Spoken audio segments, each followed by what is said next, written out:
Well, first, I want to thank ASPIKA for the opportunity to share my story and the vision of Potentia with you all today. We love what ASPIKA is doing and the mission to share opportunities and knowledge with young people. My name is Jeff Miller, and I'm the CEO of Potentia. I want to share with you a little bit about my background and why I founded Potentia. I want to talk with you about what we do and also what we are building. And I want to share with you a little bit about how we work with companies today and hopefully share some lessons that might be relevant to you and your families around neurodiversity. So my background is that I've been in human capital and recruiting and consulting for the last 25 years. I've been at it for quite a while. I started my career as an IT recruiter with no understanding of either IT or recruiting. But fortunately, I had some people who took pity on me and gave me the opportunity to learn that business. I was in that business for about 10 years before I felt like I'd learned about what I could learn in the staffing business. Then I moved into consulting. And then actually, I surprised myself by moving back into recruiting when I was offered the opportunity to run a global staffing company in Houston, where I live today with my family. The opportunity included not just recruiting, but the strategic aspects of consulting and human capital optimization, helping companies to understand not only who they were trying to hire, but what their goals were. Were they trying to hire more millennials, more women into engineering roles, people like that? So that's sort of a bit of my background. The story of Potentia is really a connection of both the personal and the professional, where I was working, as I mentioned, in employment and consulting. On the personal side, I have a son, Charlie, who was diagnosed as autistic at the age of 6. And for my wife and I, this was quite a watershed moment because we really didn't understand a lot about autism. We knew that Charlie had some challenges and also a ton of strengths, which I'll come back to later.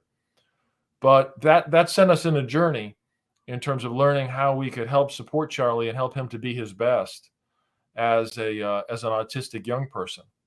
And so we very quickly kind of moved into a mode of working on how we could help him be his best as a 5th grader or a 6th grader or a 7th grader. And that worked quite well. And within the academic setting, we moved from private school to public school. We ultimately homeschooled Charlie, but the academic experience was quite positive.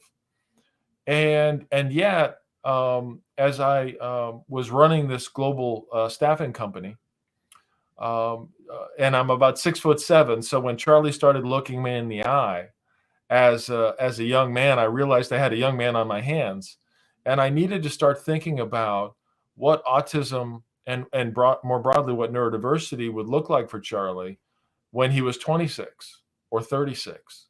And I had to admit to myself that I didn't really know everything that I needed to know about how to help him be his best self and how to support him as a parent.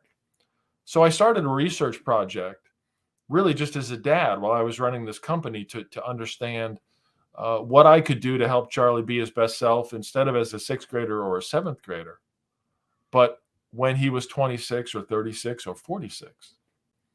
And I learned 3 things that I want to share with you that were really instructive for me as an individual and especially were resonant for me with my background. The first thing I learned was just how big the population is that is neurodiverse. So neurodiversity includes people who think differently, who have, as we say, a different operating system. It's not better or worse, it's just different. And it includes autism, which is one of the fastest growing areas of neurodiversity, but it also includes ADHD and OCD and dyslexia and Tourette's. And when you put all this together, it's about 25% of the adult population. And that number really blew me away.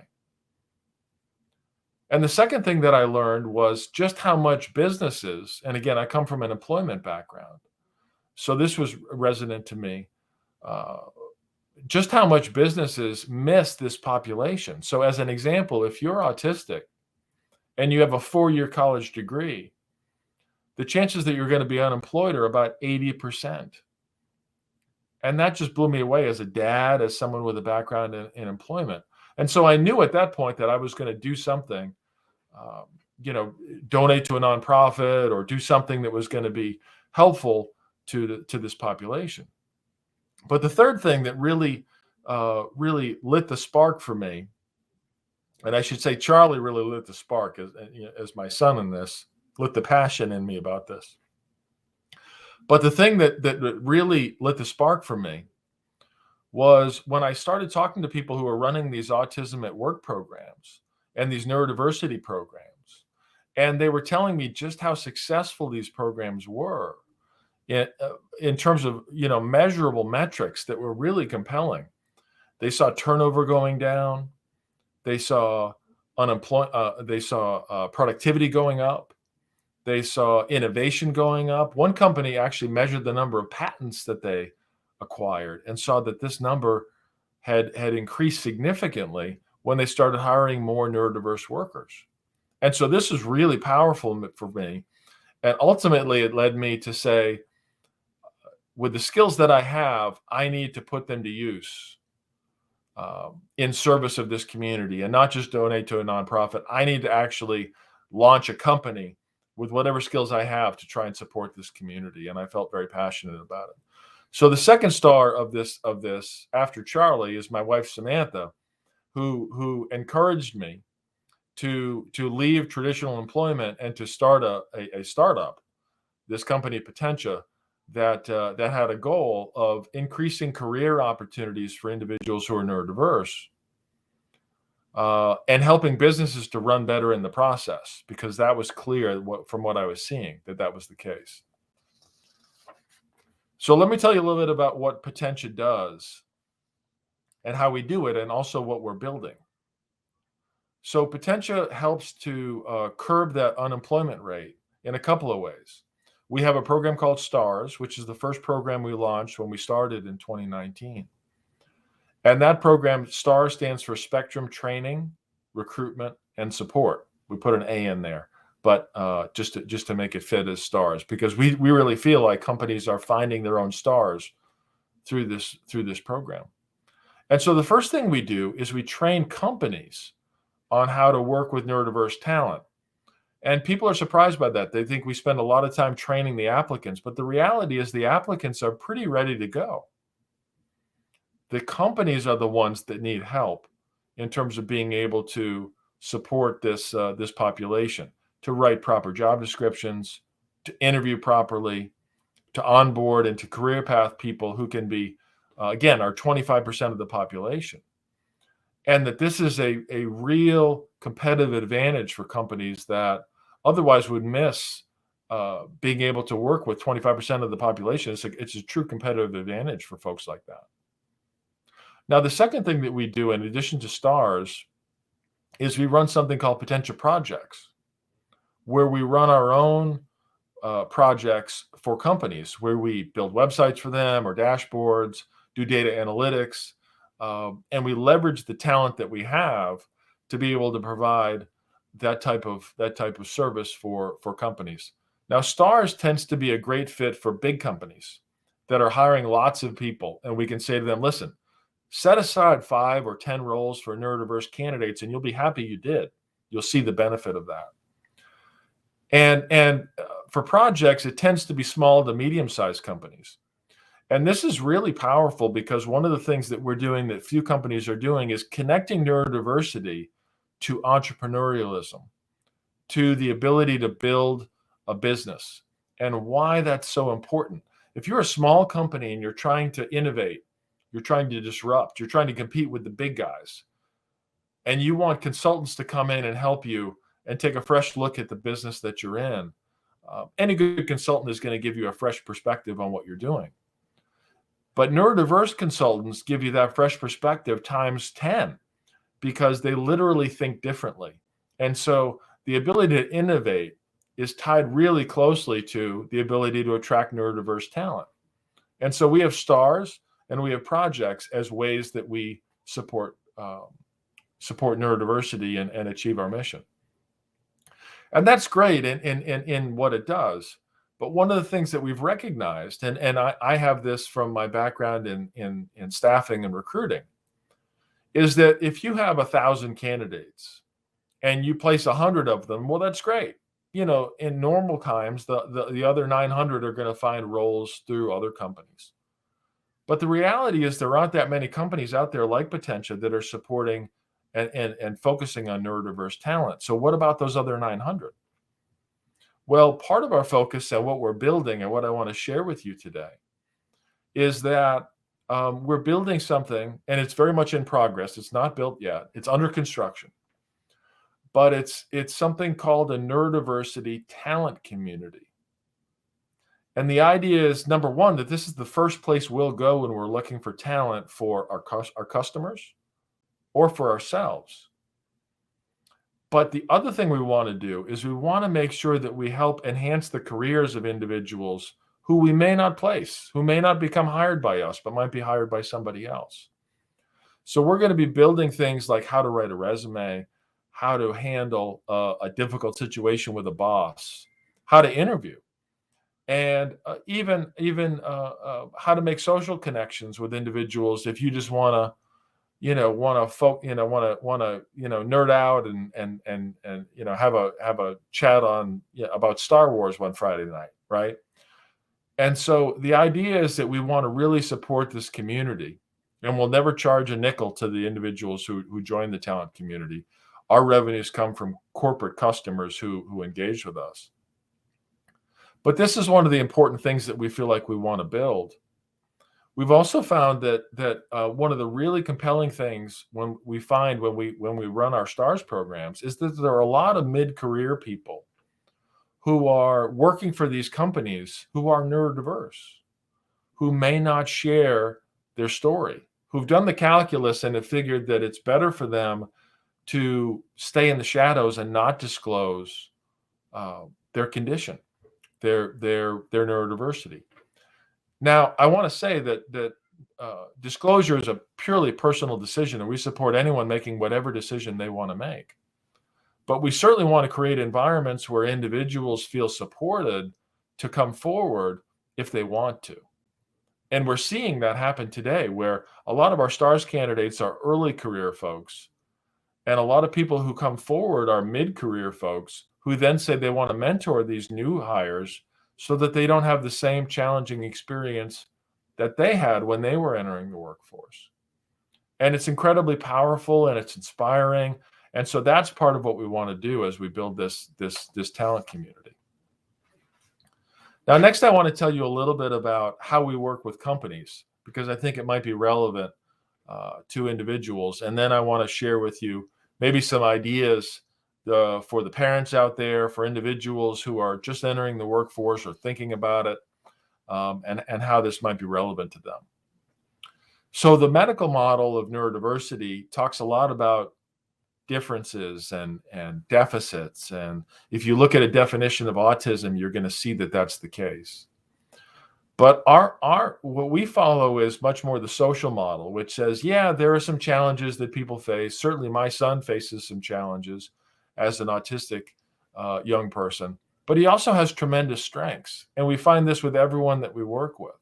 So the medical model is really incomplete when it talks about deficits. And we want to focus on the strengths that individuals have. And we feel like this is a much more relevant approach for business. So for business, it's really about creating the right environment so that those individuals can show their strengths. And if they have some challenges, that those challenges can be accommodated in really basic ways in most cases. So a couple of keys that I want to share with you that we share with customers that I think might be relevant. For a lot of people, neurodiversity is a new concept. In fact, it was only coined back in 1998. So you're to be forgiven if this isn't something that you're, super educated on. And as people learn about this, they tend to focus on the definitions: autism, ADHD, dyslexia. And so those definitions can be useful, but we say learn the definition, but then lose the label, because the definition of autism or ADHD, number one, often hews toward that medical model, which is clearly incomplete. But even if it doesn't, it tends to label people with a broad brush. And we want to encourage people to lose those labels and really focus on the individual. So we say don't assume, ask the person, because autism may show up very differently for one person than another. And I'm sure those people watching this have had that experience. We're a majority neurodiverse organization, and the diversity within our organization is tremendous. So don't assume that because someone is autistic or dyslexic that they're going to respond a certain way. Rather, don't assume, ask the person. So we say lose the labels, number one, ask the person, number two. And then number three, we say focus on the strengths of the individual and value the differences. So, just like where we talked about that social model, we have candidates that have some challenges, and those are real. But they also have very profound strengths that any business would benefit from: the ability to focus, the ability to carry multiple concepts at the same time. And so you want to really focus on those as a business, and as an individual, you want to focus on your own strengths, and that's really critical. And then the last piece that we focus on in terms of keys for employers, if you're a leader, you want to share with your team what you want to achieve, right? That's important. You also want to share with them why it's important. What's the why? Why are you trying to do what you're trying to do? I've shared with you the why of Potentia, why Potentia exists. It started with my son, and then moved into my experience and how I might be of service to this community. But the critical piece is the how. And the how you want to leave open. So the what and the why you want to share, but leave some room for the how, because individuals are going to come up with creative and different ways to solve a problem. And so if you focus on sharing what you want to achieve and why it's important, but then leave room for the how, then you're not limited by your own experience as a leader. I know for me, as someone who manages a neurodiverse team, I try to frame the picture in talking about the what and the why, but I leave a lot of room for the how, because I can be surprised based on what people tell me and how people will solve problems. And that leads to innovation. That leads to creativity. That leads to not being limited by your own perspective. So I think those are some really important keys for businesses that I wanted to share with you guys in terms of what we focus on and how we communicate with these businesses. So what does that mean for you as an individual who may be neurodiverse, who may be watching this? Well, the first thing I want to say is that if you're a parent, I encourage you to look at neurodiversity as an initiative that you should consider within your organization. And we'll have contact information for Potentia if you're looking for support in terms of how to support that.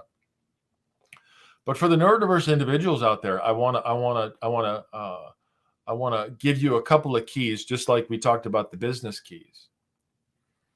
And number one there that I want to share is that you're part of a community, and you should tap into that community.